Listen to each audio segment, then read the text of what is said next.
Firstly, we connect to the Wi-Fi of the controller in the phone setting.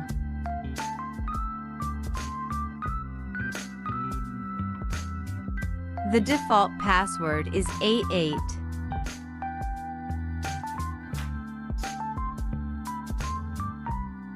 After connecting to Wi-Fi, open ledart. Click Device. We will see the device online. Then change to Program.